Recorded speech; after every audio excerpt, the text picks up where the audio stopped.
Hi, this is Marlene with Miami Ghost Chronicles, and I want to welcome you to another episode of Stories of the Supernatural.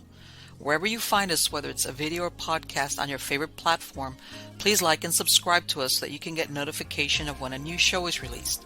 You can also find us on major social media platforms. If you go to miamighostchronicles.com, you can find links to the videos or MP3 files, which you can download and enjoy without commercial interruptions.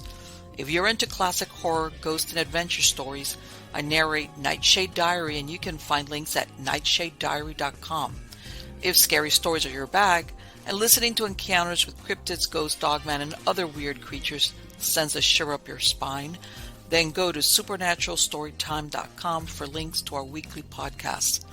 Noteworthy news about the paranormal world, true crime, conspiracy stories, and anything that is just plain weird can be found at eerie.news or visit the Stranger Than Fiction Stories tab at miamighostchronicles.com.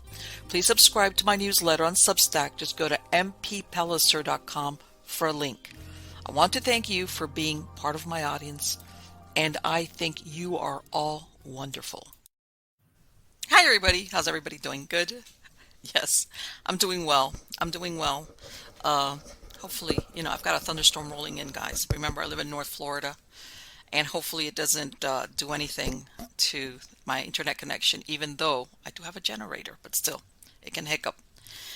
You know how the timing goes in on that. I'm gonna bypass today the chicken talk, because I think it was the last or the before last, I gave a whole video on my chickens, my little group of chickens, and I did mention on my last one, I'm telling you, I made a mention about what I call, that I tease my husband about the monkey cryptid thing. The thing that supposedly was out there, that he saw something, and I even went out with my trusty little camera, my camera on the go, and I went out there because, I have those huge trees. I was teasing him about it. He hasn't seen it again. And believe it or not, would you believe that after I came back, this camera has a little thing that you unscrew it, and it has that little miniature SD card in the back, which, that's how I plug it in, and I download I've had these things for years, by the way. All of a sudden, that SD card disappeared. And I'm like, by the way, that thing, when these SD cards, when you punch them in, they stay there. They click in. It's not like it's going to shake and pull out. That SD card, and it's really funny because when I did that broadcast, my last show, I joked, I go, well, I hope I caught it. I don't know. I can't find the SD card. Bottom line, I don't have that small video that I shot out there. So, but anyway, and for those of you who didn't catch last week's, about, I want to say it's like been 3 or 4 weeks. We have really huge live oaks here on the property, and I was out there. It had just rained, and as you know, especially around here, when it rains a lot, even though it's not raining, you'll get sprinkles, sometimes a little bit of sprinkles from the leaves, from the branches overhead. And I had run out to feed my chickens. And my husband, he had come out, and I'm just hurrying along, like thinking, man, I better. All of a sudden, I feel like a bunch of, I thought it was starting to rain again. And he's telling me, he says something to me, and I'm like, I'm not paying attention. Later on, he tells me, he says, look, I saw something up there in the branches moving along. And he says, it jumped from branch to branch. Remember, my trees are 500 years old. These things are huge. And he says, and of course, we have squirrels, and we have an owl, and you could tell. Like, in other words, we're pretty familiar with what we got out here. And he was trying to describe it. And I realized later on that when I felt a huge bunch of drops on me, is that he says it was going out over the branch, over me. Okay, and he says, look, it was so heavy that it bowed down the branch. Okay. Again, I tease him about this. I call it the monkey cryptid. He wigged out. When you see somebody legitimately wig out, he did. And we haven't seen anything like it again. We haven't. Like I said, we're familiar. And he was like, man, it was big enough. And he was like, he goes, it looked like a monkey. That's why I came up with that, by the way. I just didn't pull that out. Again, we haven't seen it, but that's something to think about. It's like, wouldn't you know it, Marlene? Believe it or not, I'm always looking at the angle of, I don't want anybody to come in and get one of my chickens. So, But this wasn't a bird, in other words. This wasn't a bird of prey. It wasn't these little squirrels that are all over the place. Owls, obviously, they don't hop from branch to branch and bow it down. So, again, big question mark there. Eventually, hopefully, we will get an answer to that.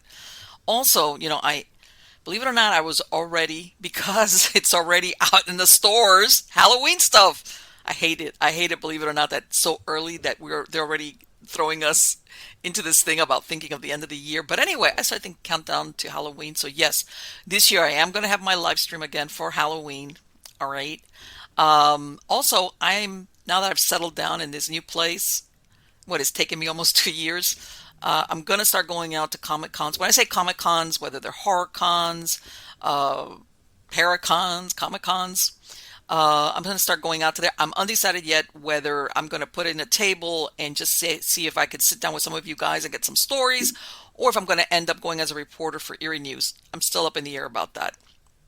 So you'll hear more from me on those things as we start going towards the end of the year and even into the beginning, because as a lot of these cons, they're booked and everything is done months in advance. And like I said, a lot of these places have been on hiatus for what, 2.5 years after the COVID thing. So they're gearing up and everybody's dying to go out there and be weird, dress up, whatever it is, superhero, anime, whatever. Because I used to participate a lot in these cons before, like in 2015, 16, 17, 14. I went to a bunch of them as a vendor. So there you go. I will keep you guys updated, but let's get on to the good part. The good part is that we have a guest tonight on the show. This is his first time being here. His name is Alexei Novizky, and he's an astrophysicist and an engineer. He's written the amazing book, The Infinite Pool of Experience and Awareness. It seems like the entire science behind what it is we call consciousness and being human. He's also the inventor of the Skatecase and the Mansion Yacht. And we're also going to talk to him about a new book that he just told me before we started recording that he's working on it as we speak. Help me welcome him. By the way, I'm going to call him Lucius. How are you doing today, Lucius? I'm doing well. How are you doing? Great. Awesome. Fantastic. Anyway, we could obviously you're an engineer, and I had asked you previously, and I'm curious to how did you how did you become interested, or did you have an experience that led you into exploration of whether you want to call it the outer consciousness, anything out there that basically that you think connects with us? Well, you could say I've been learning in my dreams since I was like 5 years old. Okay. Kind of just waking up knowing how to do things that I really didn't know how to do before. And Really? yeah, so like when That I is was great. yeah, it's pretty easy in. So like when I was 10, basically I got really into meditation and trying to kind of figure out what was going on there. Hmm. Um, and at that point, you could say I had a very enlightening experience where I was kind of shown the delusions of mankind, like how we're all born into different states of delusion. We got like the wants, don't wants, assumptions and expectations. They create Okay. hate, like all this kind of How old stuff. were you then when you had that dream? 10, and that wasn't really a How dream. did you handle this? Because I'm thinking most 10 years old would have been like, how, Oh, I I mean, went. I went to my parents and I said everything is fake. they must have been, oh boy, he's at it again. Like, what's he talking about? It was more of like we put the rocks where they are. We created all the philosophies we follow. So it's not like things are fake, but everything's man-made. Hmm. Right, Um, yeah. So right. Yeah, I know what you mean. Well, I think I understand. Whereas, like you said, schools of philosophy, for example, the originators of these different schools of philosophy are men. Whatever their philosophy was. Is that what you're referring to, or? well, I mean, that's one aspect of society that we live in. Like we have is philosophy, but then there's also like that just even just going to school, is something that Sure. man has created. Where all the concrete is on the planet, the positions where trees are left. Um, basically, we've created this entire world from scratch. Everything is man made, basically. Okay, so you were talking here structures outside of nature. Okay. In other words, let's say if there's a place, let's say one of these pristine forests, they say no human foot has ever set there. You're not talking about that. No, no, no. You're talking about habit ha inhabited or once inhabited by mankind. Is that what you're saying? Yeah, pretty much that in the physical sense. But then, like you Okay. were mentioning earlier, like the philosophical sense, like the points of view that we all have as we're Mm-hmm. being raised, Sure. they all come from being taught. This person said these kinds of things, these persons said Sure. this kind of things, and so they all kind of like create the accepted view of reality. And if you don't follow that, now all of a sudden you're crazy or you're like a Oh, of quack or a course. bum.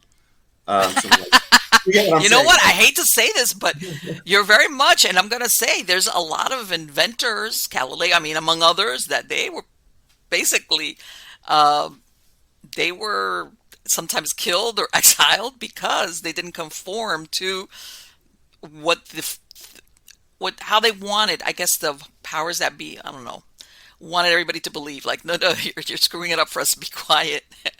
Or we're gonna like yeah, that's quite always been the even Luther, if you want to look at as far as what happened with the schism with the Catholic Church, which is a big deal, and even prior to that, and who knows how many other things.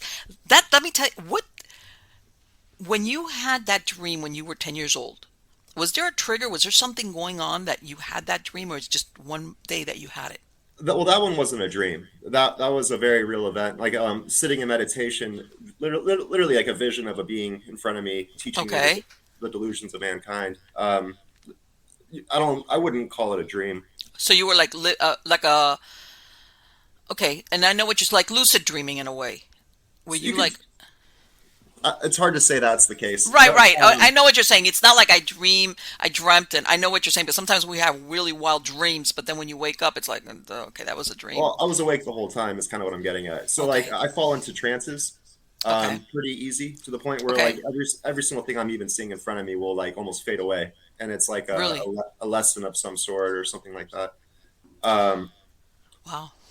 yeah, no. So but then from my actual dreams and things like that is where I've always kind of learned.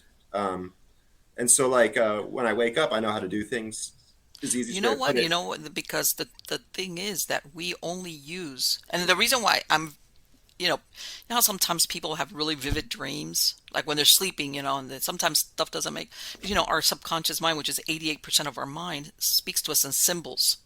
Okay. And usually the subconscious mind will feed you only enough that you can handle it. In other words, everybody's different. All right. So obviously Definitely. you must have been wide open if your mind was feeding you when you were dreaming. I'm differentiating here. When you were No, dreaming that I you're telling me I understand. had these dreams that, hey, I was, it sounds like you were like really ready to accept this. Whereas maybe some other person, it would have been no, the mind would have said, no, no, no, we can't do that. We're going to oversaturate you with something that you cannot handle. Let me ask you, as a 10-year-old, when you had this visitation from this being, are we talking here extraterrestrial? Are we talking spiritual being? What do you think it was? I don't. I think they're one and the same. Okay. Interdimensional would be the easiest way to put Okay, it. sure, sure. Yeah, and I mean, if you want to say it was an orb, I don't think I would. I didn't call it an orb at that time. I would say it looked like half a nutshell as far as like the Okay. bottom, but the other Mm-hmm. top was basically torso up, hands both out like that, and being shown the delusions of mankind in a very telepathic sort of vision. Right. I was going to ask you, how did it communicate with you through telepathy? Yeah, definitely. Wow. Um, yeah, but so as far as you mentioned earlier, like trusting the dreams essentially. Sure. And the reason why I've never had a problem doing that is because when I was 5, I literally like learned how to ride a bicycle in my dreams. Woke up, went straight to my brother, "Hey, I know how to ride a bike." He's like, "Show me." I had never done it before successfully. And I hopped on it Mm-hmm. and rode around in No circles. training wheels, huh? Well, he took the training wheels off for me. Well, He no, was no, just that's like, what I'm saying. You bypassed the training wheel thing. It was like, I'm "Yeah, on it. yeah, no." So hopped on it, rode in circles in the garage, like, and everyone, they're like, "What just happened?" kind of thing. Okay. So for me, not following my dreams is harder in a way. It is. I know exactly Because I what you mean mean. that's doubt, right? Like that's like literally you're instilled with like oh I can't do what I think I can do. um So it sounds like you've really learned to trust the source. yeah, Because yeah, sometimes people are inspired or have but they distrust it. They're like, oh, you know what? Maybe, I'm just, I like, that's like, you know, that's something I wish, but I can't do that. In other words, they distrust themselves, their own right. inspiration. Yeah, I mean that, and that comes down to, you could say, confidence or faith or insecurity and doubt. Hmm. Sure. kind of like go hand in hand, right? And Well, so but like then you mentioned like aligning with the dreams somewhat. okay. Yeah, and so when you I have that we can maybe get into that a little bit further. I do have like models all drawn up and stuff. But like basically Wow. So let me answer something. Here you are, you're 10 years old, you're going into your adolescent years, okay? Are you still continuing to have these dreams or these visitations or what yeah, happened? basically I wanted to know what was going on because from my point of view, telekinesis, telepathy, all of that stuff is very real. Since ever Okay. since I was a kid, it's very real. I don't, and so now then you have science saying no, none of that stuff's real. You don't know what you're talking about. Right. So it's like, well, it is real. It happens all the time. So Do you let's think figure out. stuff then like remote viewing and all these things that supposedly, let's say for example, scientists don't say exist, but then you find out later on they've got programs where they've been studying it. You're Totally. okay. Yeah, and so that's when I actually got a hold of one. I'm sure you've heard of, maybe you haven't. I don't know. Yuri Geller. Of course. Yeah, so I got one of his little packets when I was like 10 or 11, and it basically had a couple little meditation exercises in it. But what it Hmm. came with was a dowsing crystal. So learning Okay. to douse with the crystal, like show me yes, show me no kind of You're thing. dowsing with crystals. Okay. Yeah, so I Okay. started practicing dowsing and then also remote viewing like colored cards in different rooms and just the exercises he had in his book, basically. Okay. Um, I mean, I know I'm very familiar with Uri Geller. I didn't know that he had that book that basically was teaching exercise. I'm very familiar with dowsing because I'm a dowser myself, and Yeah, I've dowsed for I many looked years. for it But recently, but I couldn't find it. That would have been 27 years ago. I'm 37 now at this point, so I okay, so couldn't find it. basically, what it's out of print and what He has the other books for sale that aren't the packet. Like it was like right. a That's what super I'm packet saying. that came with actual tools to use to help And you practice. know what? I hate to say it, but you know how everything now is on an ebook. Yep, That's one of the things I miss about printed material because once you had it, even if it went out of print, you had it. right. And because believe me, I'm if there was anything I hoard, it would be books, I don't printed think I still material. have it. I think it You might know have what I'm saying? gotten. But Yeah, there's been times where I've kept books, not really thinking, oh, and later on, 10 years later, it's like, my God, nobody has this book except me. It feels like that. Um, but so here you are, you're going into what point did you? How can I say it? You're taking all this information in. They're giving you obviously. It sounds like a really contradictory version of what the world is versus what you've learned. Or you know what I'm saying? yep. Like, where did you ever try to test any of the theories, or did you just accept it like point blank? Like, okay, because how did you handle that? So basically, the way I saw it was there's Earth, there's the natural flows of reality, and then there's Mm-hmm. the man-made pebbles that are getting tossed in by everyone that's creating their expected versions of reality. Sure. And so for me, it was stay free of delusion. Learn what they're saying, pick it up, all that stuff, but know Mm-hmm. that it's just someone else's thoughts, it's someone else's experience. Sure. Um, it's not really like true to the flows of energy, and it's kind of like just man-made things that are. Now, Um, do you think, I want to say, that saying somebody's perception is their reality. Do you think we're all living in different realities at the same time? we're all living in different delusions that all exist within time. Okay, so what do you consider then the reality? In other words, and I understand perfectly well, the delusion is because that's our perception, even if it's delusional, but we each have our own, like, because Exactly. obviously, Even the most like sane perception is still mhm, considered a delusion because it's your individual perception of experience at the end of the day. right, exactly. Yeah, there's nobody else in your skin. Uh, and you'll even have people that, are witness to the exact same occurrence and they all have different versions of it for themselves Exactly. because, so how do you, how's this? So at what point do you say, because let me tell you something, that's because we get subjected to this messaging all the time about the world, Right. okay? Whether it's with our eyes, with, television, with anything, media, other people talking to us, we get bombarded with this messaging that sounds like it's contrary to what you see as, how do you handle this? How do you handle knowing or living one thing I versus I hear you. So you have to know you. knowing your body well is key. Okay. Meaning like what creates every single little motion of your body.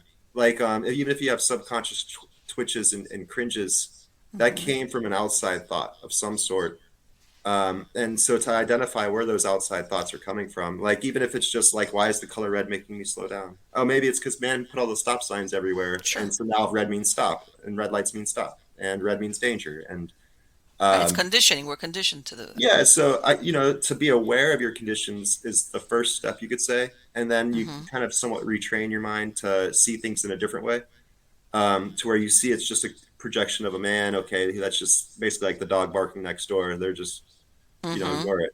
And so at the end of the day, you end up finding your true zero, you could say, like the you in full confidence, the you of full awareness, the you of full mind, full body, full spirit.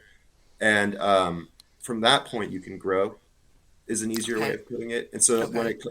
when it comes to like, so knowing your body well, say this person says something or you see something, well, you feel when you get shifted from the greatest connection to yourself. And Okay. so that I would say that's an important aspect of it. It's staying true to you. Right. In other words, you know how to read your body or your Exactly. intuition. Yeah, because from a moment of so say you could get in a point of meditation, you're sitting perfectly quiet, perfectly still. What's the next action you're going to make? And so by exploring that alone, it'll teach you a lot about yourself. And you'll understand like what kind of karma you're undergoing or what's going with it. And then from there you can basically do what I call ego steering, where Okay. you almost have to posture up in a way and like counteract the pacing emotions to bring yourself to zero. Um, yeah. Let me ask you. So, and I guess my question is, how do you?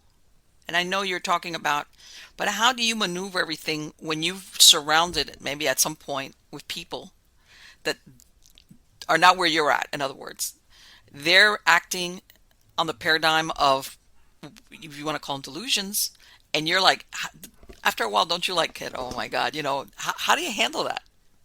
Um, you kind of got to go with the flow. Okay, all right, now you go crazy, like, all right, you guys don't know what you're seeing. And Uh, that's what's so important about it. I mean, you can get put into different flows of space. Like if you say you're at a rock concert or something like that, everyone mm-hmm. starts like I forget what it's called, where they start like hitting each other and like mashing, Oh, maybe. that mashing, I never got that, and I know, but it's like I'm not into painters. Yeah, yeah, I know exactly what you're saying. So Go like try ahead. to remove yourself from, well, it depends on what you're trying to do with your life, right? So if you want to go mash, go mash. But like as far as controlling your posture, it's going to be more challenging if you put yourself in that environment, right? Mm-hmm. So a lot of it's environmental, you could say. So even just being around people that are very pacey, kind of like what you were just saying, Sure. will shift you from zero. Let me ask you a thing. Do you consider that self-preservation figures in anything? Um, Universal preservation, Well, let's say, you know, let's go on the belief that really and truly the only one you have control over is yourself. All right. right? Control of anything else or anyone else is an illusion, which unfortunately a lot of us labor under. Okay. So you're thinking, let's say in an act of self-preservation, you could try to, let's say something happened, you could try, but there's sometimes choices that we make on an individual basis, which you just described it, make the difference between self-preservation or putting yourself in a situation where you're at risk. Different levels of risk, of course, but how does that figure in the way you look at um, when you're saying, I've meditated? Is there something that gauges you that tells you, you know what, in an instinct of self-preservation, I should not do this or go there or Well, whatever? that's kind of why I went to universal Okay. preservation was the word, because what am I? Clearly I am Mm-hmm. my body Right. in a physical sense in a well, but in a bigger sense, I am also you.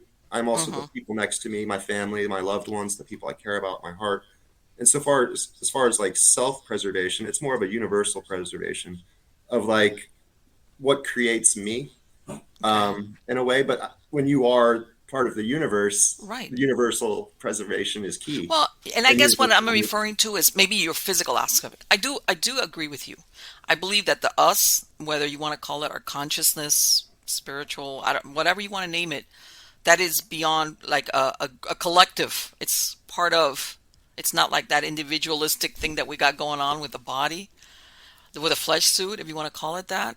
But Yep. there's, you know, considering that in the world that we operate, that there's times where, I guess what I'm trying to say is that intuition, because I'm going to call it intuition. I don't know if you call it intuition, but that intuition that guides you that you've described, are there ever times where it works without, let's say, going into meditation, where there's a moment of self-preservation that it guides you and tells you, don't do this, don't go there?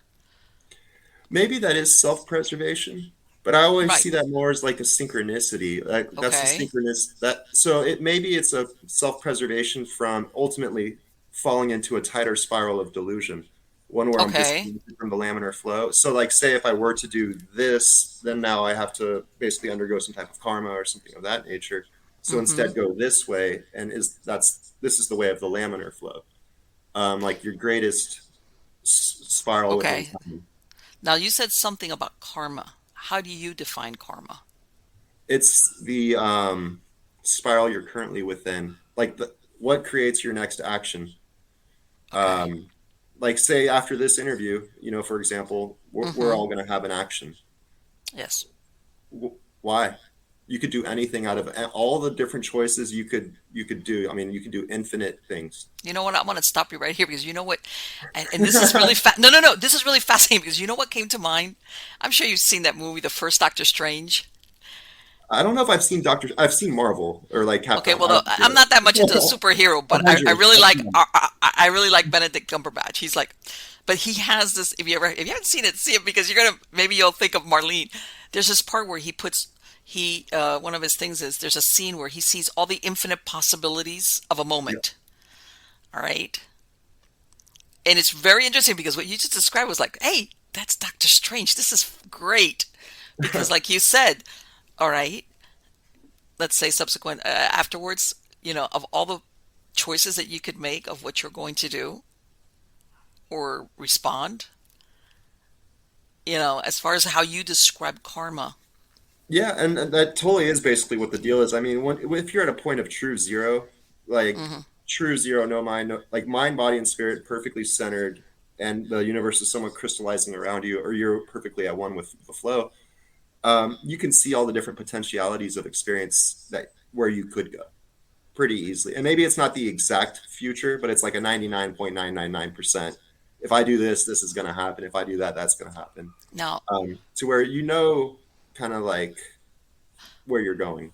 right. Now, let me ask you, how do you figure that? Like what you just described, when you have to interact with other people who you do not know what they're going to do as in how it affects you. Okay. Yeah. How do you know until what? Till you reach that moment or what?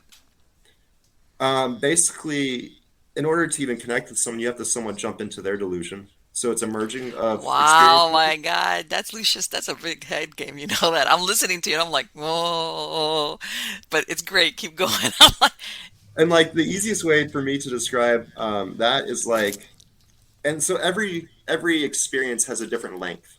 For example, okay. and I always go to the extremes because it's really easy to see for most people. Like if there's Hmm. a drug addict, basically need to finish their spiral every like 20 to 30 minutes or something like that.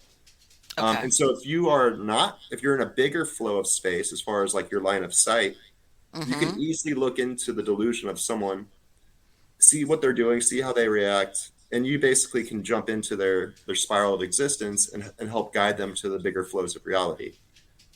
And so when it comes to like interacting with a person at any time, any moment, you see what they're experiencing, right? I mean, people naturally do that all the time. Like when someone's busy, you don't bother them. If Right. someone's at the counter, well, that person's probably the clerk or something. I don't know. You buy the food from them. So people Hmm. naturally always jump into the delusion and expectation, the assumption of the other person. Okay. And so that's what it comes down to is being able to, in quotes, speak many languages, as into like be able to go with many different flows of experience, right? And so you kind of have to like learn how to maneuver within those flows of space time. Right. And Meanwhile, and staying rooted and true to yourself, right? And that's the understanding part I was like, I'd be like, whoa. I mean, sometimes I have a time like remembering what did I eat yesterday, because we're so caught up multitasking. right? you Yeah. know, that you kind of lose that. And even now, for a lot of people, you just tell them to simply meditate, which is to stay still and not talk, and they can't handle it. Like put the phone down and go sit in a corner and don't listen to music, don't watch anything except maybe go. Yeah, it's really Yeah. impossible for a lot of people. They think Well, it sounds simple, but it's not. well, for most people, like as life goes on, the delusions get compounded on top of each other Sure. to where they find themselves stuck in like this, okay, now I do this, now I do this, now I do this. And all they can ever see is their line of sight. I mean, that's all anyone ever has. And your line of sight is directly related to the spiral of experience you're existing within. So like if your line of sight is like, I need to finish high school, Mm-hmm. you're not going to want to do anything different until because you have to finish high school first. Now, if your line of sight is I'm going to the grocery store, that's Right. like your line of sight. It's how far into the time you're able to see, make decisions based off of. You can't branch away from there because you've already created that entire experience almost. Um, so you find that people take these different lengths of spirals and they can even solidify to be like years long, Sure. you know? Of Yeah. course. Of Or course. There's lifetime. people. Yeah. Once upon a time, it was called setting a goal. I'm just being facetious, but you know what I'm talking about, that there was a time like write down your goals and make them happen. What's your 5-year goal? You know what I'm talking about, right? Everybody's Where, supposed to have, I mean, I had mine, yeah, I have no, my 10 year of my life. And so that's why it's like, how it's good to have goals, but it's sure. also good to be flexible because if not, you end up um, kind of blocking yourself off from reality because you've solidified into this like posture doing this specific thing. I see it as rigidity eventually equals death. Yeah, and also it's harder to connect to certain people. Um, Of yeah, course, because sometimes you will come across people that are really, really outside of your realm of interaction, and if you're really rigid or not flexible, there's no communication, even if it's nonverbal. Let me ask you, when you said that you said earlier that thing about um, I don't know if you consider them inter or intradimensional beings, yeah. as far as extraterrestrials. Are they the source of what that visitation that you had? It's always a meeting of halfway, right? So even if you're going out on a date, right, you have to go there, and then the girl has to go there, or other way around. So it's like always a meeting of halfway when it comes to the Okay, universe and experiences happening. And so in a way, I would say that we met halfway. You know, okay, like I was reaching out, meanwhile they were reaching out, and so it's a connection of the two. Um, but that's and obviously it sounds like it wasn't like this one time thing where you said, "Man, that was really crazy." It made it you made an impression so much that was years and years and years ago, and yeah. it sounds like it. And from that moment, the way you looked at life or living changed profoundly. Well, I Um, would call that a lesson. It was like one lesson. okay, Uh, yeah, and like as you gain awareness, you're able to get more lessons. Is the easiest way of right. putting it. Or There's, like there's, more aware because like in order to understand like some of the stuff, you have to know astrophysics. Like, okay, all right, and right? and that's super interesting because I know that. But my point, I guess, is when you were 10 years old, you weren't an astrophysicist. You were a kid. You see No, what I'm but saying? And you in order to you. yeah, so but to explain it to other people, well, they want Oh, sure. scientific explanations. So now I have Yes. to go learn all the science so I can give it to them in a scientific way. Let me ask you, do you think that what you're describing, you can measure it, model it? I mean, because it sounds Yep. like something, really? Yeah, I I've mean, been to me, I'm just saying it, like, to me, it sounds like something that if somebody said, hey, I want you to reproduce this in a lab, or give me a model for it so that I can do it. yeah, I guess the thing I've been working on, I had patent pending. It's the Okay. interdimensional telescope. Really? So like a telescope that will allow you to see into different dimensions. Oh, wow. Yeah. Wow. Let me tell you something. That is like, phew. Now, is this, I'm not gonna, this is me like not knowing. Is this something? No, it's not like the Collider, the one that they've got the CERN thing, right? We're talking totally different things, right? They are different things. Yeah. Okay. Okay. Yeah, but they almost work off similar principles, like of having Mm-hmm. to accelerate space timing while creating counter rotations. Basically, you need to make a magnetic vortex. Easiest way to put it. Okay. But what you're thinking of, it's something, what's the word I'm looking for? Smaller or more, or is it because that thing is huge over there? Well, no, it's not actually smaller. If anything, it might be a little bit bigger. This one would be. Talk about So, my misunderstanding. no, no, you're understanding correctly. So basically, from the very simplest, most rudimentary version of it, it needs to be like at least a 12.5 mile long straight tunnel. Okay. Yeah, Wow. yeah, because you need to stretch the space that would be like 1 mile away from you to twelve Mm-hmm. and a half miles away from you, meanwhile creating a counter rotation of 4 times. And so So that just comes down to like the different layers of experience that exist within our dimension. I could get more into that layer later, but sure. Oh, basically, and let me ask something. When you're saying that 12-mile stretch, basically, what are you trying to do? Bring those 2 points together within that? no, it'd be more creating an expanded light state. So we think Oh, we do live in a universe, right? But right. we think that the universe is expanding from every single point in space and time. Um, Mm-hmm. or you could say that our perceptions are being stretched based off of our inertial reference frame within time. So there's two different ways you can look at it. Now, You could, yeah, so like the okay. universe is expanding is literally just a physical on physical relationship. But at the most fundamental level, we have a consciousness perceiving a field of energy. And so Okay. that's why the universe looks like it's expanding from every single point in space. It's because no matter where you would be, you would still be within that greatest orbit of all time. Now, let me ask you, in this interdimensional, if you were successful, and we could look, basically what you're describing is being able to view into other dimensions. Or, Yep. With just your normal eyes, you just look down the tunnel, you'd see another dimension. whoa, that right there. Is that, do you think that's, I don't know, I guess, fear of the unknown kind of deal that we've been ruled by. What do you think will come of it? Let me ask you, is it looking or are we opening a doorway? Or is it just being able to look in there?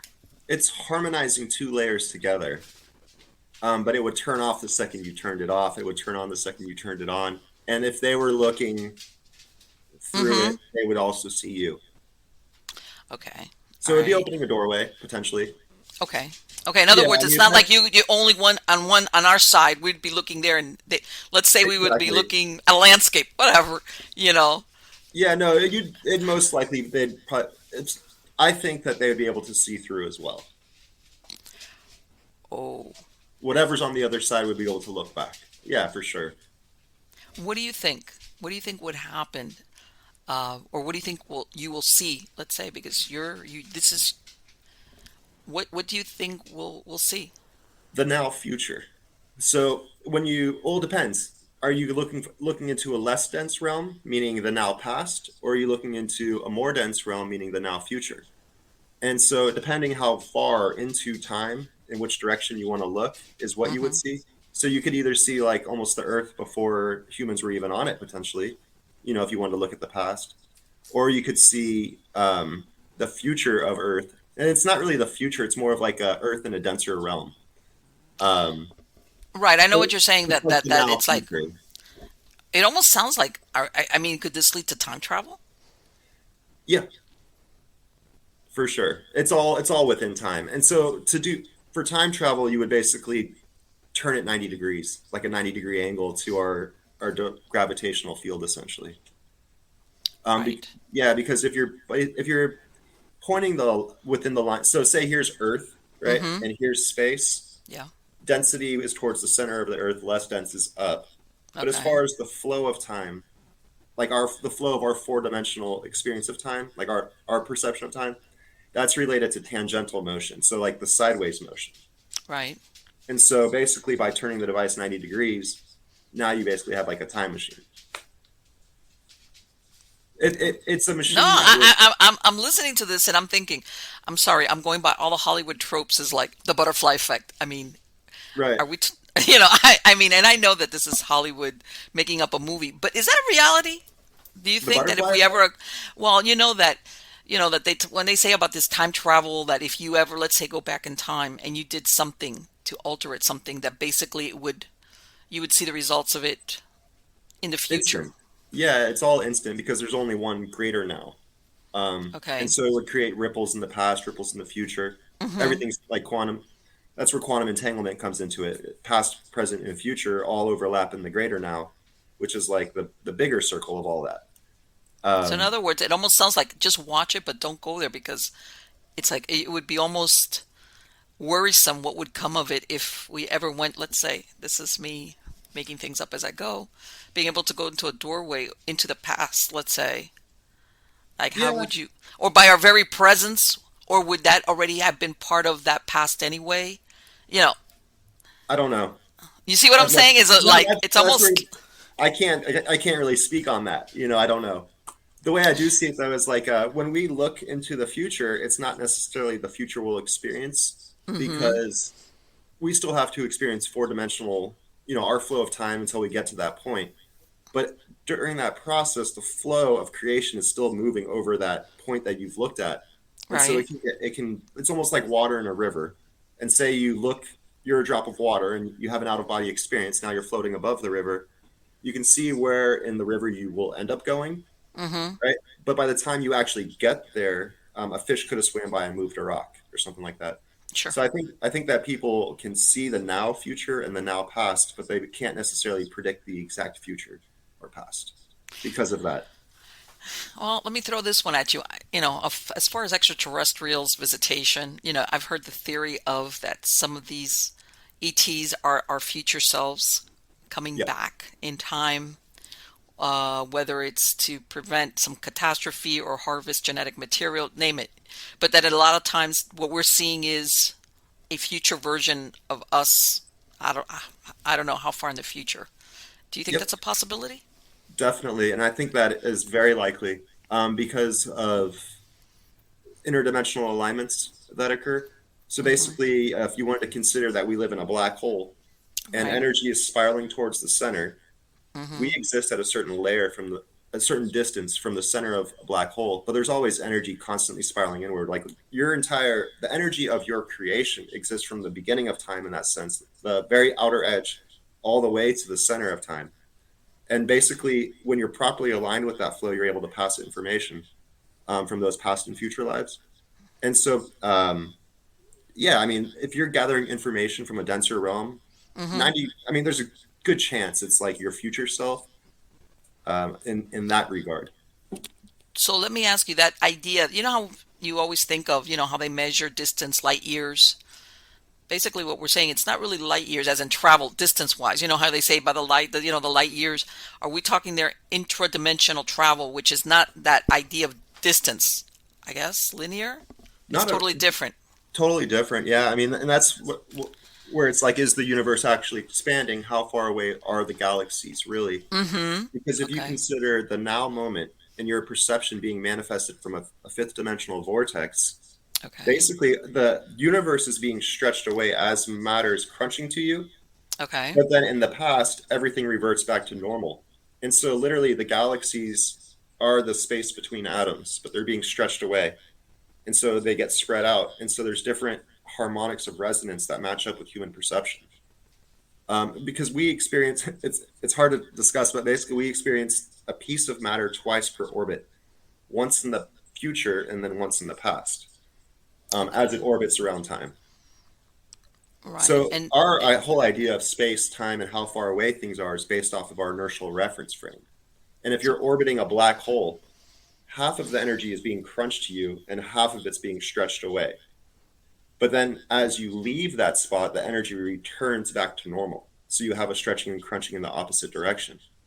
And what we have is the human body, which is an overlapping of denser realms and less dense realms being manifest in that regard, constantly blipping in and out of solidity. So in other words, it's almost like, let's say when they look at through these giant mega telescopes, what they're seeing in some cases is very old. In other words, by the time we see it, is that something I mean, that's definitely like there's different ways to look at like, in it. I other words, mean, that's not what you're seeing it now, but that's not really what it is right now. If there was a way to, because you're telling me that it's expanding, it's changing. so there's definitely the current accepted view of the Okay. universal expansion, right? Mm-hmm. And That is exactly what you just said. The light we saw took 100,000 years to get here, or 14 billion years to get here, because it's 14 billion light years away.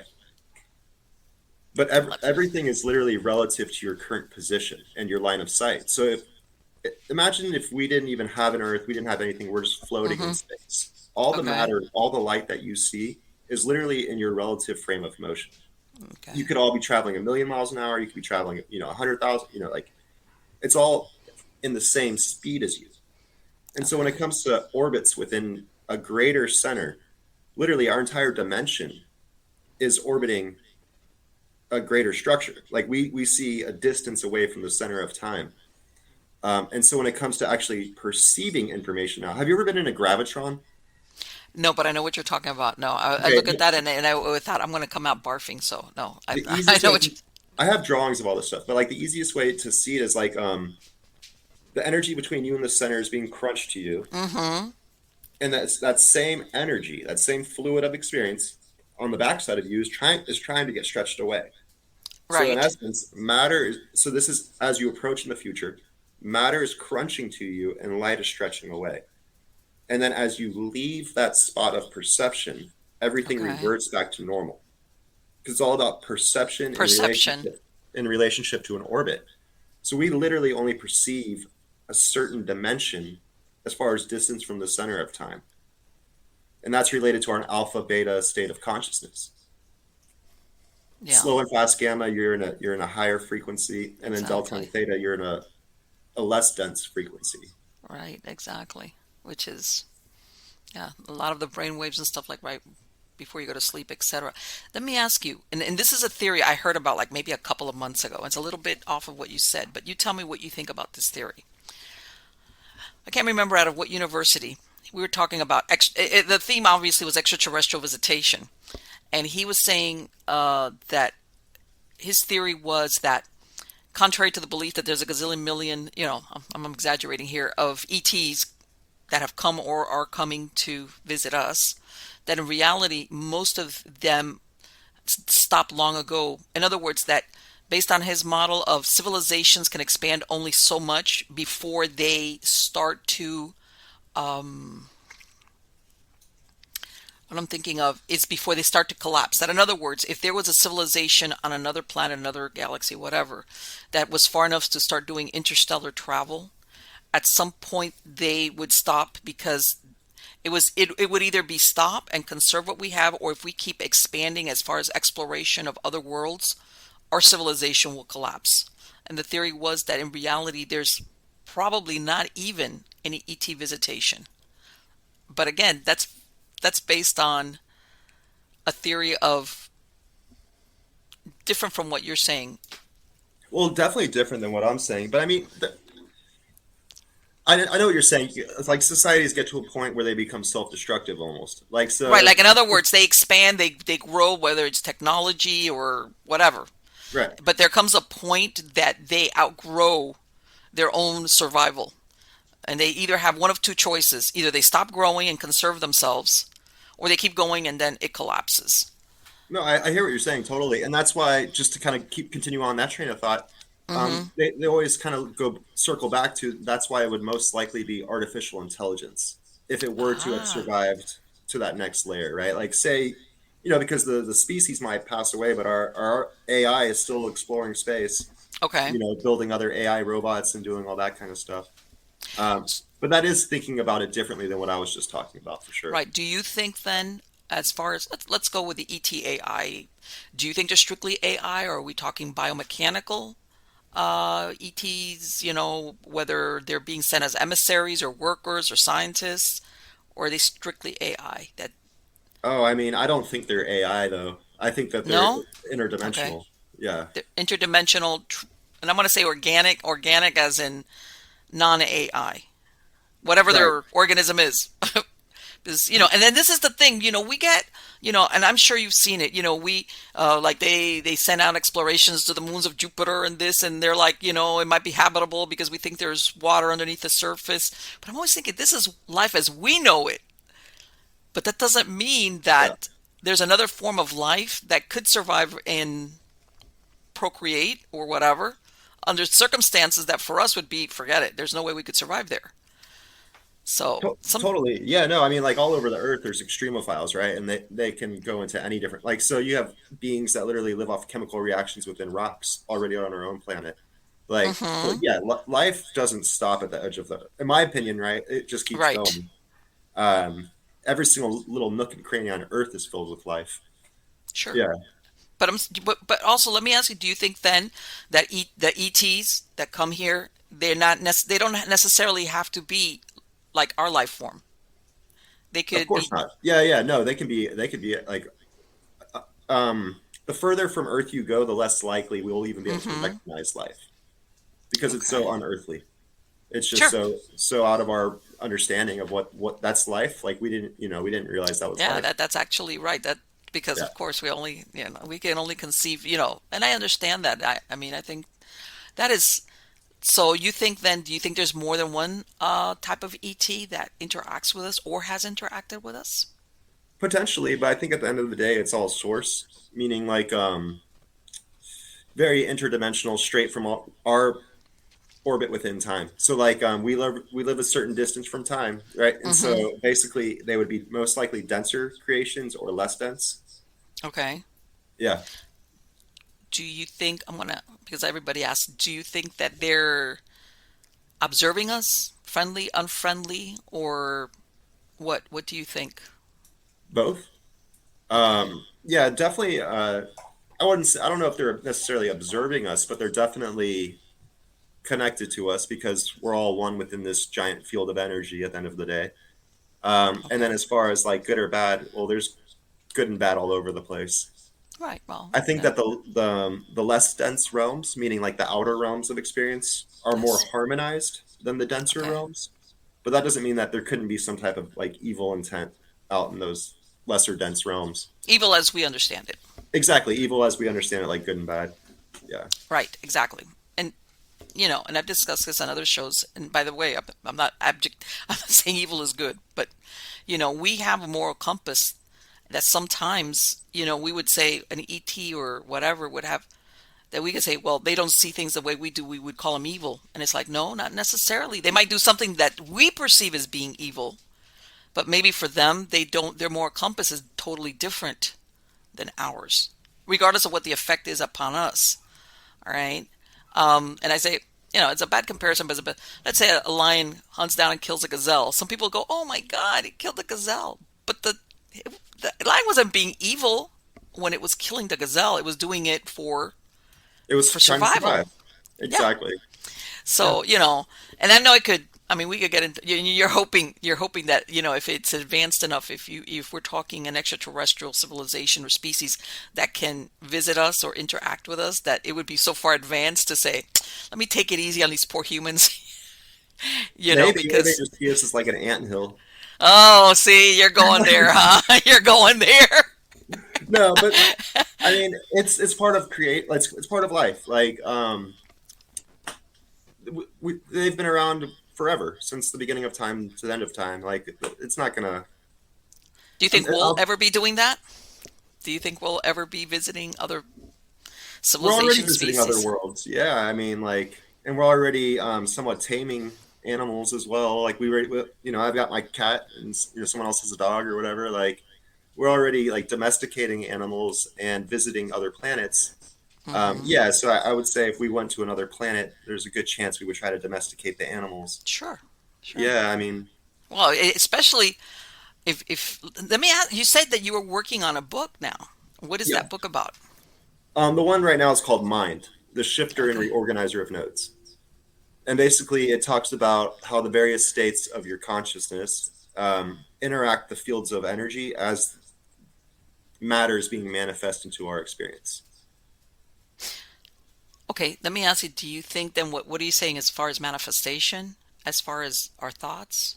Manifest Yeah, so making something manifest? yeah, basically how thoughts react to the physical creation. Yeah, React but not create. Uh, both for sure. both? Yeah, Okay. So do you do believe that we can do that as human beings? definitely. Okay. And I'm going with that because a lot of people some of them, when you talk to them about manifestation, where, you know, in other words, physically, I want to use physically because of the perception that we have of things. Some people think that it can't be done, that's like, Well, that's why I've been trying to like figure out good ways of trying to explain this stuff, right? And mm-hmm. this book I think does a pretty good job in my opinion. So are you basing this on certain steps? Are you basing this on your own experience of this is what I did, or so in the book Your Influence in Space, I start from accepted physics, theories okay. of relativity with Albert Einstein and all that stuff, and Mm-hmm. then I basically take it step by step. And so the first book is going through human evolution, the evolution, Darwin's theory of evolution, right? Like literally. So, we evolved on Earth, but we also Okay. evolved around a sun, and we also evolved in an expanding universe, right? So I go through all that stuff, and I show that light is the most advanced sense for human beings. It's not a speed limit. It's just literally our most advanced sense when it comes to evolution. The speed of light is our fastest sense. Electromagnetism is the sense of it is our information exchange system. So basically, everything's relative to our experience, and from there it goes into a new way to look at things where I introduce the mind, body, and spirit diagrams, and I call it the liquid light state universe, where all the Okay. different wants, don't wants, assumptions, and expectations are all rippling outwards, creating distortions within a field of energy. But then basically, the only way that's even possible is if we're orbiting a black hole. Um, and so that goes into the crystal of time, where we see that literally we're orbiting a black hole, which is Let me pretty ask you something because wild. I've always heard black holes will suck things in, and isn't that kind of like dangerous or what? Well, so that's where again, like, you got to take people step by step to show them that we actually live within a black hole, and Okay. then that we can't see one time the speed of light outward past the smooth cosmic microwave background, and Mm-hmm. we can't see one time the speed of light inward into the center of black holes. So our entire field of energy is literally one time the speed of light outward, one time the speed of light inward. Mm-hmm. And so from our perception, what we see is energy fractaling inward towards the center of all time. I know it's a little bit out there, but it But and the reason why I'm thinking what little I know of black holes is that you hear there no light exists inside a black hole. All right. well, light doesn't escape a black hole. Okay, so light doesn't escape a black hole. Yeah, so if you're in the black hole, though, light's coming into it, but it's not escaping Ah, it. And okay, so okay, that's one of the I didn't come up with this theory. Well, I came up with, but I came up with I found out that I thought we live in a black hole, but then like it turns out hmm other people have thought similar things. So okay. like it's I'm not the first person in a way to say that we live in a black hole. And there's definitely like very well thought out physics papers on it and all that stuff. So it's Let me. just interesting because Sure. that's going to be like Galileo went around saying the Earth went around the sun, and Mm-hmm. everyone's like, no, the Earth is flat, the sun goes around Earth. That's your perception, that's your perspective. Sure. So from Earth, looking up, the sun goes around Earth. Those people are right. But if you're out in space, you see, hey, the Earth is actually orbiting the sun. Mm-hmm. So from our perspective, we look up, the universe expands from every point in space and time. Exit our dimension, our perception of time is being manifest from a certain distance from a black hole. So it really comes down to layers of perception. Let And me ask you though, will we ever be able to observe that? with an interdimensional telescope. Oh, okay. All right. I was like, boy, I don't know how we are going to be able to, get that perspective there. That'd be like, you know what? One thing I wanted to From ask you above, about. I don't think so. But Not, you see what I'm not, saying? It's like, how would we ever be at that vantage point where we would I be don't know able if to we see could do that? that one. Not to where you see like the whole black hole. I don't think you could have, I don't know. I don't know. I'm not But going to you say see what I'm never. saying? To realize, yeah, we are in a black hole, even though Well, to us it might not seem like we are. everything's relative, right? Like all the energy, all the information is just relative to our dimension. Um, and everything orbits. Everything is in a state of orbit. Right, everything is orbiting one around the other, so forth. And when you said that thing about manifestation on an individual, what do you think is when we talk about collective manifestation, or do you think there's such a thing? It's the individuals, or whether we've been taught or shown or whatever Yeah, I to. mean, at the end of the day, like physical manifestation, you could say, is an overlapping of all the wants, don't wants, assumptions, and expectations of every single Okay. person. It's the synchronization of all beings in the light state. But that also includes the lesser dense realms and the denser realms, right? So if Mm-hmm. you have the less dense realms and energy spirals into the center of a black hole, our layer, our distortions, like the flows of our creation, are based off of the wills and wants of the less dense realms. But however, we have our field of energy where we're throwing in pebbles based off our own wants, don't wants, and we're Right. distorting the denser realms. So, in a way, the denser realms are a creation of our pacings, and the less dense realms kind of somewhat create our pacings to begin with. And the reason why I'm asking is going back to what you originally said, that we're basically interfered with in our manifestation because of what we perceive or what we're shown. Okay, Yes. like, Yeah, we're born into fractals of human creation to begin right. with. So it's like, okay, you're going to see it this way because you've been taught or shown to see it that way. Yep. So, and And basically you manifest or you see what, you know, that thing you see what you expect to see. yep, 100%. So, yeah, that, and let me, it takes a lot to walk away from that reality though, from that perception, a lot. Because It is. It is. I'll Sorry, tell go you ahead. right now, human beings are creatures of habit. We like our comfort zone. We like the knowns, even if it's ugly knowns. This is our comfort zone. It takes a lot to pull us away. I mean, even from habits. Sometimes we can't break habits because we're so enamored of our routine. How's that? So to do something like that, that takes. Let me tell you something. Hats off to you for being able to do that. Thank you. Yeah. You know, I'm telling you, there's a lot of people that would go, I can't exist with that. Forget that. That was just forget it. You know, I just no. I'm Yeah, no, not. it's that's the most challenging thing. I've been trying to, not that I've been trying that hard, but like I first started speaking about this in more detail about 10 years ago, and it was kind of just Mm-hmm. like you learn to stop talking about it in a way because, Okay. you lose people are like, oh, I don't want to talk to that guy anymore. It's they're you He's either making like, me think. well, you end up being like, I don't know, everybody has their expectations, and if you don't fit their belief system in a way, then they don't want to accept it. Let me just put it that way. Like, Let me so, ask you. go ahead, sorry. No, that the the theory that you have about that interdimensional, basically doorway or whatever. Would we ever be able to look into dimensions where we have other dimensional beings? Yeah, Okay. definitely. Like, I think that's already what's happening when people go into like a fast gamma state of consciousness, Mm-hmm. is they're already Okay. tuned to that next layer of experience. And the way I see it is that like basically the brain is acting like a receiver, Okay. and based off of the frequencies that are existing within the brain is what layer of perception you're tuned to. And Okay. so that goes back to the different diameters of experience and realms and things of that nature. Because when you have your delta wave, that's literally like the longest wave of experience. It's the biggest physical wave, within electromagnetic densities. Mm-hmm. It's a certain size. Right. Theta is a different size. Alpha is a different size. Beta is a different size. Slow gamma, fast gamma. They're all different sizes when it comes to electromagnetism. And when you think about electromagnetism being manifested from a fifth dimension, you Mm-hmm. realize that each one of those frequencies has a very specific orbit.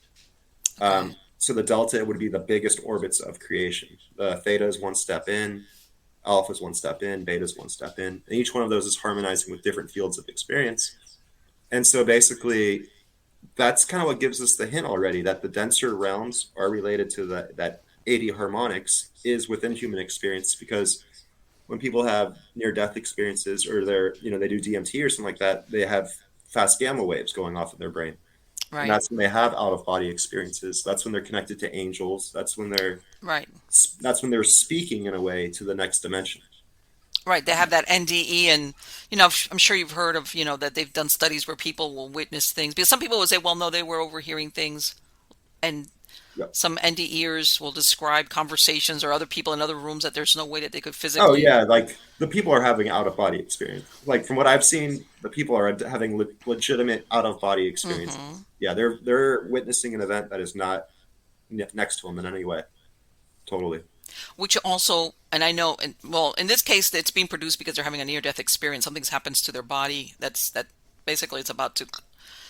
Do you think people sometimes accidentally fall into that whatever that state of the brain where they see things or witness things? This is without not meditating on purpose. I'm not talking about whether you're meditating or trying to have an out-of-body experience. I'm talking about sometimes where you'll have people that say all of a sudden I was in another place. I saw either something from the past or from the future Yeah. without really looking for it.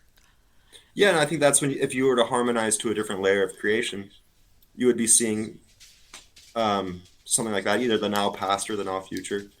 Right. Yeah, because Accidentally is what I'm saying. Not because you were like, I'm trying to, yeah, you like know. there's a magnetic hotspots you could say that already Hmm. naturally create vortices of Okay. energy. So like tornadoes of magnetic energy that are coming in, and so when that happens, there's a crunching and stretching of space time, or you could either have a magnetic vortice that's stretching space time or one that's crunching it, and depending on if it's being crunched or if it's being stretched, is whether or not you'd be experiencing a less dense realm or a more dense realm.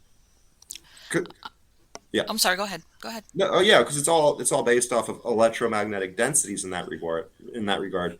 And they're all being manifest from the same black hole, the same vortex of energy is creating all moments. All experience comes from one source, one giant vortex. And so the past exists in the now, and the future exists in the now. And when you create a magnetic vortex that goes from smaller to bigger, well, now you're Mm, looking into the now past. And if you create one that's going from bigger to smaller, you're looking into the now future. Um, yes. so, yeah. That is, I'm sure you're familiar with Skinwalker Ranch, or you've heard of Skinwalker Ranch, Mhm. in Utah, in the Utah Basin. And I've heard that they theorize that there might have portals there.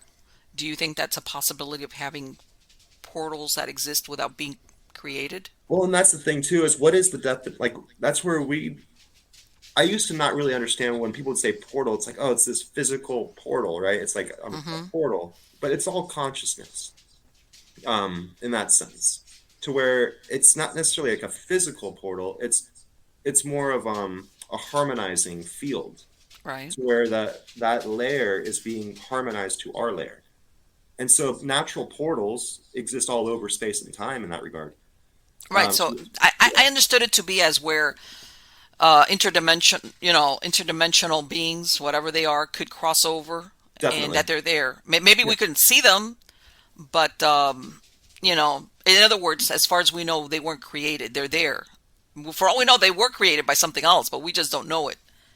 yeah. And or is it something that opens up only at certain times and then closes down, and then opens up or shifts around? It's I one do of think those. I think there are alignments as well. Okay, Yeah, for sure. There's definitely dimensional alignments. what do you think they're Uh, aligned to? the vortex of conscious experience. So there's you could say a vortex. Hmm. This is where I'm still working this out. But you Okay, could say right. that our you could say conscious experience hangs 90 degrees to the vortex of time. So like um, I kind of forgot where you were. Yeah. Well, let me ask you, and I guess what I meant to say was, do you think there's either things in the geography or the topography of certain places, okay, that allow or for these portals, if they do exist, to open or stay open, or can Definitely. they just be random, like, I mean, they could be random, but the way I see it is that they're definitely more related to like vortices, so like mm-hmm, magnetic hotspots, things like that. okay, And as okay, far as creating structures, well, certain shapes and certain um, dense structures already, for example, if you get a light and you shine it at a crystal, it makes a prism, right? yes, And so structures change the flow of space, putting in the simplest words possible. And so, okay, based off of the geometries alone, you can have those types of effects. okay, So I feel all like the right, pyramids were used as interdimensional telescopes of sorts. really. Yeah, Uh, because Let me tell you they something. I've heard so many theories about what the real purpose of the pyramids were. Yeah, that Yeah. obviously they were not used as big giant tombs, that there Mhm. was another purpose for them. Yeah, I see them as interdimensional telescopes because it has a lot, and that's why I was mentioning earlier, like the perfect zero, that perfect state of flow. And if you think about energy coming from the less dense realm to the more dense realm as a spiral of energy coming all the way to the center of time, um, our distortions, our fields of energy create distortions within that energy as it comes through. And what a pyramid does is it creates a laminar flow. So basically, it puts you in this, it basically makes the space time less distorted to where you can Okay. actually pick up those different harmonics of experience. It's really Easier to interesting that you say that thing about the spiral. I want to say in this third or fourth episode of Skinwalker Ranch, this last season, there's one point where they bring a Native American. Oh my God, I can't remember it. Well, he's very well known in the community, and he takes him up to a mesa, and there is apparently it's from when the Native Americans were living there for many pre. I don't want to say if it's BC or afterwards, but it's a spiral. It's a spiral. What he's showing, he pointed it out, and all of a sudden, when he points it out, you go, "Oh my God, that's right!" And he Yep. was describing it as a sacred place, and they were just talking about portals, and in right there in that middle, and he says there's a spiral, and you're talking about that spiral, and it makes you think, because sometimes we all get caught up how intelligent we all are now in present time, We're and way more perhaps. disconnected though, right, than like the Oh, Native Americans were. absolutely. Yeah. Oh, yeah, yeah, yeah, yeah, absolutely. Al Lucius, I was gonna call you by. I could talk to you like my brain's going. It's like There's a it's lot of like information. no, it's not even that. It's not even that. It's that I hate to say it, but we become entrenched in our way of thinking, and I know that, like I said, because I'm a behaviorist, we get with exceptions like yourself, we get used to we feel comfortable in these routines or these ways of thinking, of perception. And when you start going outside of that, or somebody tells you, like you said, people don't want to hear it, we're like, oh, no, no, no, no, no, no. Don't want to go there. Don't want to go there. Don't shift my paradigm. This is, this is where I want to, Right. exist in. Don't start throwing stuff like might actually be true. Because then what else out there it does not, is really a construct. You see Right. what I'm saying? No, totally. It's like I have to get up early tomorrow morning, so let me just finish binging my Netflix series, and that's that. Unfortunately, we've kind of limited ourselves, and I want to say that I think a lot of what am I thinking of? And I'm not going to say this is tied into academic knowledge or intelligence, but that spark that humans have of thinking of stuff, of invention, of creation, it's been dimmed because we're so caught up with technology because it does so much for us Yeah, that, yeah, no, I hear you. I was just about to say because like where does the innovative process start to? And it's like for me it starts in my dreams and it starts with yeah, like the ability to believe that you can even achieve, right? sure. And if we're taught to like follow these structures, right? And Hmm. that even that tell you, no, your dreams aren't real, Sure. people won't have confidence to follow their dreams. And when it comes to like a creation and like the heart and the spirit of like it's all one. Like it's so impossible. It's 10 times more challenging to complete something if you're doubting yourself the whole way through it. Sure, You know? of course. Well, so a lot of Yeah. things, or if you have the artistic type, they'll say, you know what, I wrote this piece of music, or this I'm based on a muse, or an inspiration. I'm going to ask you real quick, what do you think about Tesla's inventions? He was a smart man. Okay, do you think Yeah, he no, was? I think he developed a lot more stuff than ever Mm-hmm. actually hit the market. Yeah, I know he was a Thank you. really smart guy. Yeah. Yeah, yeah. That's I was, some of what I've read about, what he invented. Unfortunately, the problems he had as far as funding, whether it was to expand it, or whether because, they maybe certain ideas he had weren't convenient at the time. And I'm thinking, I wonder if they've got this stuff stored away somewhere. That's just me being No, a I've definitely heard of stuff like that conspiracist. too. I mean, like yeah, apparently, obviously he was trying to do. A lot of people have heard of the wireless transmission of Mm-hmm. energy he was trying to do. Right. right? And a lot of other things like that. And some people go back now today and they say, well, we could never have done wireless transmission of energy. It would have caused problems with our radios, or it would have caused different problems. I'm sure we would have worked our way Sure, around it. You exactly. know, Sure. he's got a lot of ideas that just never got any. A lot of inventions, they got to start Yeah. somewhere, and then they get tweaked. Yep. Like the first plane. Hello, you Mhm. know, who would have said that? We'd be going to the moon versus that first thing that you look at it and you're like, Yeah. yeah, talk about a suicide mission. But yeah, of course, tweaking, but somewhere along the line, you got to have that first innovation, that first, like what you described, whether you want to call it inspiration, idea, Yeah.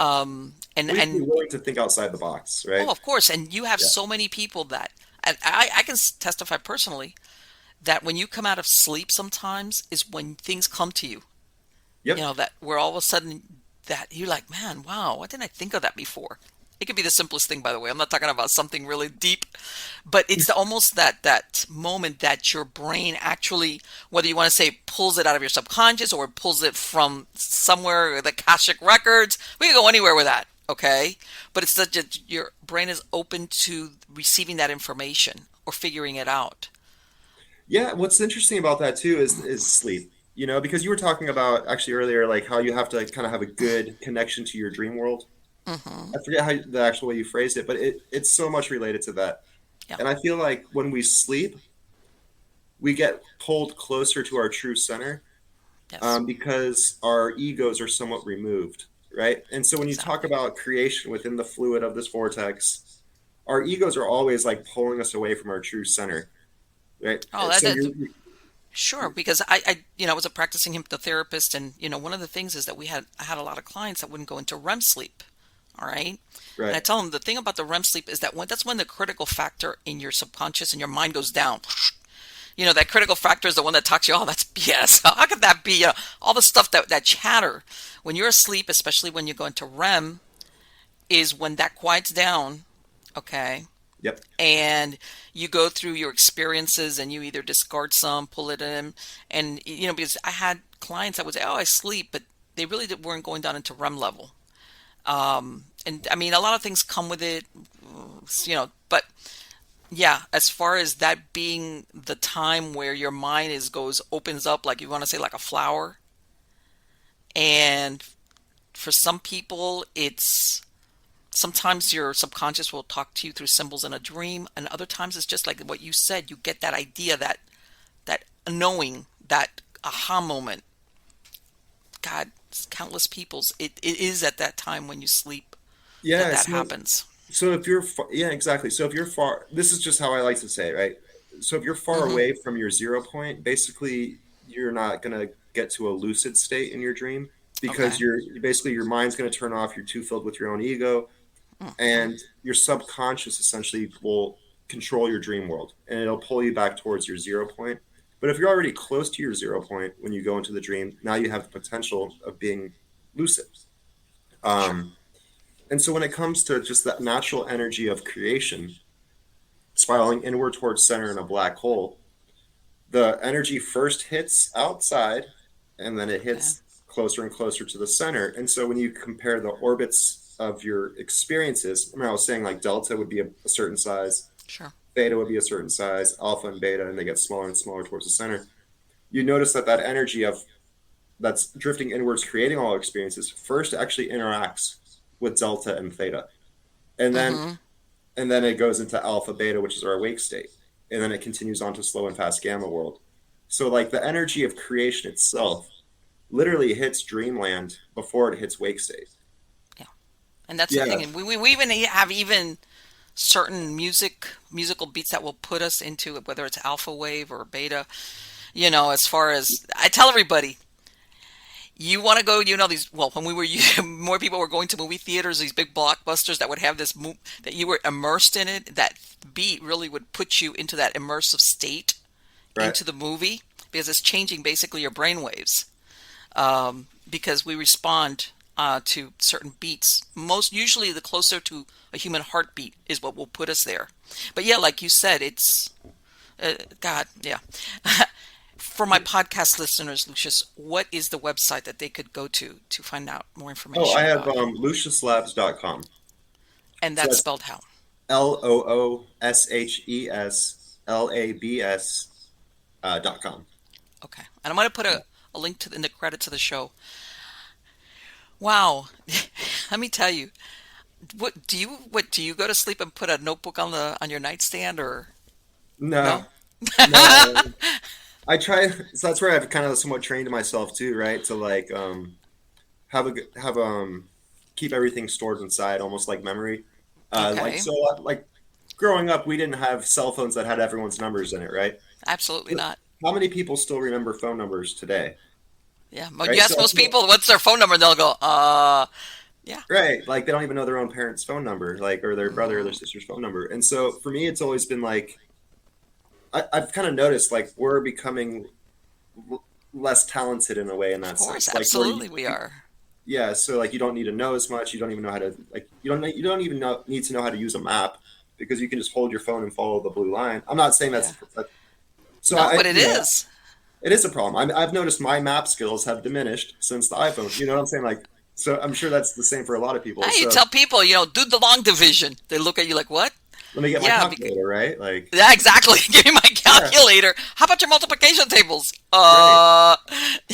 Of And just course. now general information. It's like let me Google that, and so it's getting to the point where people aren't actually they're not really doing real learning in a way. They're No, more it's just not. like searching Google, and then if Hmm. Google's going to like filter your information, and then they're going to Sure, fact of check it, course. and so it's very like even more distorted, and people even more disconnected from reality. Right. It's convenient, but there's a price to be paid for it. Like I Exactly. said, as far as our, you know, I know it sounds kind of corny, but your mind, you gotta like the brain is like a muscle. You gotta use it. You gotta Totally. work it. Yeah. Whether it's to when you have a problem, it's like, how am I gonna? I'm gonna throw it on you boys. Once upon a time, men knew how to change tires. You ask some guys how to change a tire, and they look like, huh? You know what? Yep. And so, I mean, that's where it's like somewhat concerning. It's like I see where the future's going, and it's like, wow, I think we need to get more connected to Earth. Like, Right, and I mean, when I'm talking, what I mean by that is the practical side of life. You understand definitely. I've got a problem. How do I do this? Okay, I don't like you said. I'm not going to Google it, even though let me tell you something. YouTube is great for how tos, but that's beside the point. I've learned a lot doing that. But then I went and did it afterwards, right? I went and did it Right. physically because I had to. Yeah. Yeah, but you know what? There's times where you might not have that, or something where okay, I got to figure this out, and sometimes you get a lot of people that just like they wig out and they just shut down Yep. because that process of I can figure this out, let me see what I could do is gone. Once upon a time, I think before all this access to ready information, we were more reliant, self-reliant.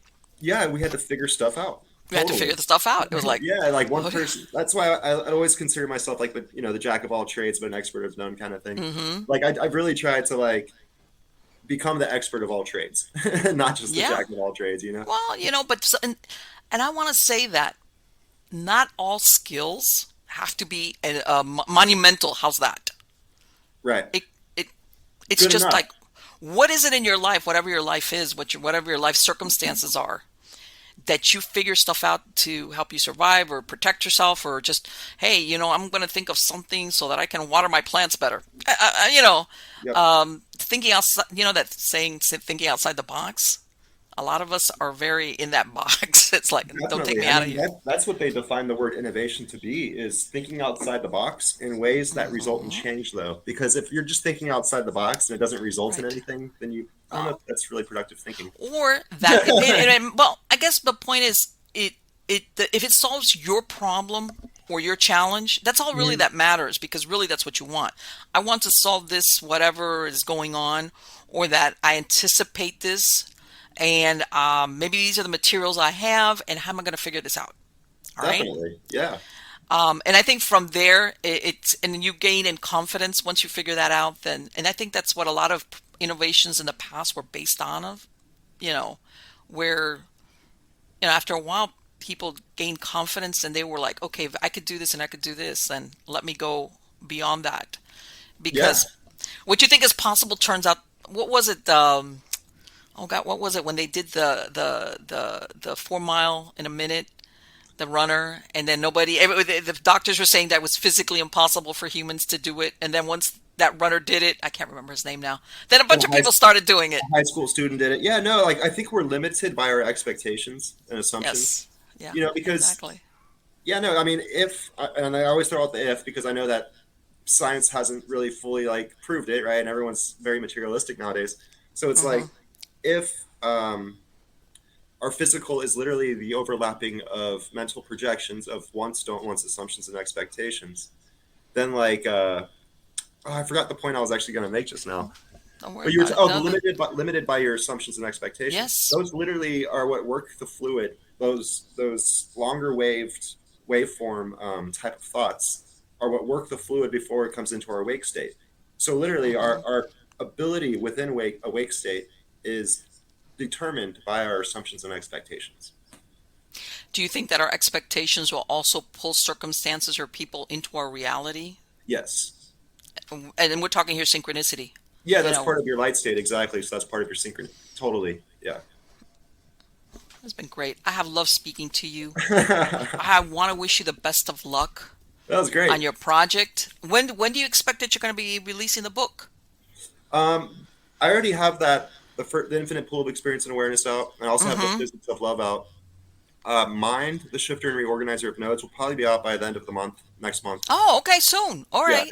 yeah, and then there's two more books that go with it in a way. The next one is Body, the Mind Spaceship, and then the other one after that's called Spirit, and it's going to be the Vortex of Time. But so then that'll be another hardback. So the first hardback has 6 books in it total. Okay. This one will have 5 books in it. Okay, And so then what are you releasing them as ebooks first and then making a hardback compilation? I always do an ebook, then I do a soft cover. For example, these are all the individual soft covers. Uh-huh. Like Uh-huh. they're smaller. They're like 50, 60 pages each. But Okay. then when you get 5 of them together, it ends up being like 340 pages. It was the first Right. hardback. And then you put Um, into a hardback. Okay. Okay. yeah, but I also have the digital versions because they're less expensive. I don't have to go make it, stuff like Sure. that. Yeah. Yeah. You produce it. Um, yeah, so Uh, it should be out soon. There you go. Congratulations. I want to wish you the best of luck. And I'm going to be following up on your work but I got to let my mind cool off. I got to let my brain cool off for a little bit here, man, because it's like, oh boy. It's a lot for people to take in, but I think No. from my understanding, my perspective, it really does seem to tie in science with, at the end of the day, spirituality Sure. without using Yeah. the word religion. But like it seems like all the religions Mm-hmm. stem from that same source to begin Right. with. And we sometimes we want to make one exclusive from the other, and Yep, obviously there's definitely an overlap. there Uh, is. but we just, for the scientists, it's like, no, it's like, no, it's hard science, and then, and then of course you have the religious or spiritual, like the science is the enemy because they're trying to obliterate our, that we matter kind of thing. The In my opinion, theologians. science proves spirituality. Like, Yes.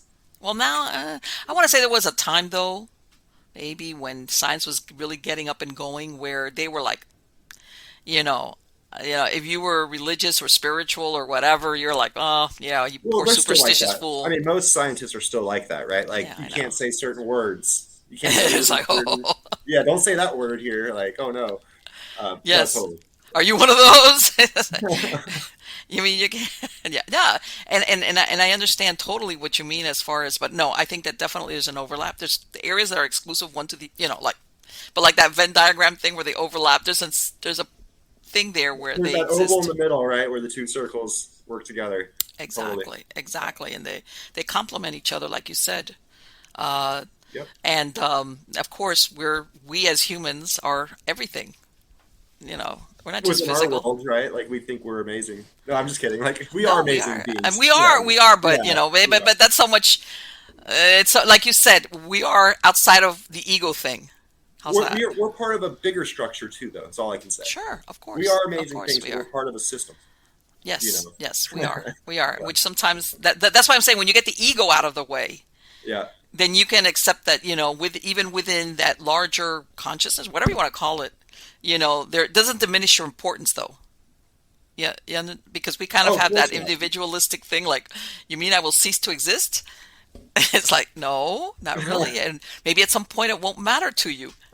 You see? So it's, thank you so much, Alex. I want to say I want to, Lucius. There you go. That's fine. Lucius, take care. Good Thank you for luck to having you. me. On the Yeah. contrary, it has been my pleasure. Good luck to you. Thank you. Bye bye. Ooh, let me tell you something. You think I'm kidding? My brain's going. Achoo, achoo, achoo. But let me tell you something. That is exactly the type of conversation I love because it pushes at the edges of what our existence is every day. Don't get me wrong. It makes you feel uncomfortable because you're like, oh man, what do you mean? There's another whole plane of existence or of interpretation of reality or of whatever. Yeah, it doesn't necessarily. You know what? In his case, he had this lucid dream or a visitation, and he kind of like got the full scoop. And then there's other people that, you can get it in small portions. And like I said, I think, I wasn't kidding with the thing about rigidity, that some people are so rigid that what they see or what their experience of life is or what they want life to be is like, don't move me out of here. This is it. And it's almost like the same thing as like when we were talking about Galileo is like, God forbid you should suggest that we are not the center of the universe. That our planet was orbiting a thing and, we're just part of, in that case, a solar system. To some people, this is like, don't take me any further. And it's not for everybody. But I really believe that as human beings, considering our capacity, we owe it to ourselves, at least always to keep an open mind when we start looking at what is our reality. Look at what he's talking about, as far as interdimensional, whether the existence of other dimensions, yes, but portals, are we looking into that thing about that we exist in a black hole, but we can only see because of the vantage point that we have? That's why I asked him, are we ever going to realize we're sitting in, I mean, talk about that. That could fry your neurons. But at the same time, it's fascinating because just because it's uncomfortable doesn't mean you shouldn't entertain it. And at the same time, it doesn't mean we should accept everything because there's going to be some theories or some things that you make you uncomfortable. And later on, you're like, nah. If I take the uncomfortable out of it, this is no. And we're not meant to know everything about life or existence or the universe. I mean, we by this I mean we all have our limitations. Whether even if we go into transcendent meditation or we can free ourselves of our ego, there's always some limitations that we have. But as far as you could say, you know what, within the capacity that I have as my person, my brain power, my intelligence, whatever the case might be, I'm going to leave myself open to listening or looking at new theories or saying, you know what, that sounds way out there, but that doesn't mean it's not possible. That doesn't mean that it's not true. Now, the flip side of it is, you know, what are the consequences sometimes of discoveries or, for example, that thing at CERN, that collider that they just, I think, like in the beginning of July, they turned it back on. I mean, I don't know the exact, but I've heard, when I mean I've heard, I've read. Let me correct myself. I've read that sometimes they're doing stuff that they're really not sure what. In other words, they know what they're trying to achieve. They just don't know exactly what the results might be. Okay. In other words, we're trying to get this result, but maybe they don't know something that could come of that effort. Not because they're ignoring it, but because maybe there's an X factor in all of this that they're just not aware of. Because let's face it, I don't care how smart you are, what scientist. We are not all knowing. Okay, there's always the X factor. There's always some piece of the puzzle that's missing. Or like he said, you're going down the river, but between the time you got here and there, the fish swam by and the rock, okay. In other words, yeah, you could say, we've developed this formula and we're going to think we're going to do that and that and that and this and this and this, but in the and that coming and going, something shifts, something happens that you couldn't anticipate because that's just the nature of the fluidity of life, that maybe nothing is static as much as we would like to calculate that it is. and something comes off of left field. My thing of CERN saying, I've heard that some people are very worried about some of the work that they're doing there. I don't know enough about it to say one way or the other. The only thing I can say is I've seen some of the things that they've done to like ceremonies or shows that they've done. It's like, this is really weird, like really unusual stuff. It's like, I thought this was supposed to be a scientific endeavor for the love of Mike. It's everything but scientific, really, really weird. And dare I say, dark. Yes. But anyway, that's a whole another show. Guys, I hope, before I forget, go to miamighostchronicles.com. There I have links for everything. Shows, podcasts. Sign up for my newsletter on Substack. I send out links to either articles or even some of the podcasts, some of my older podcasts and videos, stuff that people have forgotten about. Because I've had people say, hey, I can't, because it's buried, of course. I have copies of everything, by the way.